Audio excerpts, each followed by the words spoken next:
जय जय श्री राधे। जय जय श्री राधे। नमस्कार दोस्तों, हमारी आज की कहानी है मृत्यु का भय।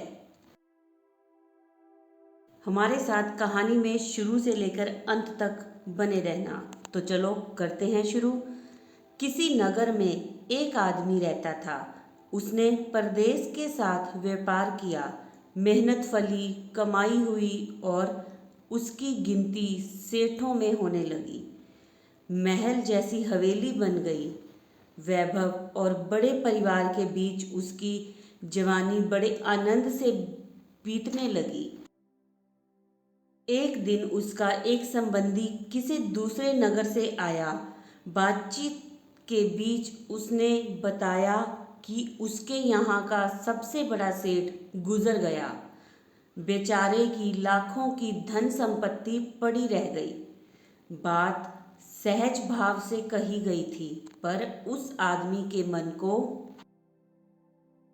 डगमगा गई। हाँ, उस सेठ की तरह एक दिन वह भी तो मर जाएगा। उसी क्षण से उसे बार बार मौत की याद सताने लगी। हाय, मौत आएगी, उसे ले जाएगी और सब कुछ यहीं छूट जाएगा। मारे चिंता के उसकी देह सूखने लगी। देखने वाले देखते कि उसे किसी चीज की कमी नहीं है, पर उसके भीतर का दुख ऐसा था कि किसी से कहा भी नहीं जा सकता था। धीरे धीरे वह बिस्तर पर पड़ गया। बथेरा इलाज किया, लेकिन उसका रोग कम होने की बजाय बढ़ता ही गया। एक दिन एक साधु उसके घर पर आया। उस आदमी ने बेबसी से उसके पैर पकड़ लिए और रो रो कर अपनी व्यथा उसे बता दी। सुनकर साधु हंस पड़ा और बोला, तुम्हारे रोग का इलाज तो बहुत आसान है। उस आदमी ने खोए प्राण मानो लौट गए। खोए प्राण मानो लौट आए। अधीर होकर उसने पूछा, स्वामी जी, वह इलाज क्या है? साधु ने कहा, देखो, मौत का विचार जब मन में आए, जोर से कहो, जब तक मौत नहीं आएगी मैं जीऊँगा। इस नुस्खे को 7 दिन तक आजमाओ। मैं अगले सप्ताह आऊँगा। और हाँ, नेक काम एवं दान कभी मत छोड़ना। 7 दिन के बाद साधु आए तो देखते क्या है, वह आदमी बीमारी के चुंगल से बाहर आ गया है और आनंद से गीत गा रहा है।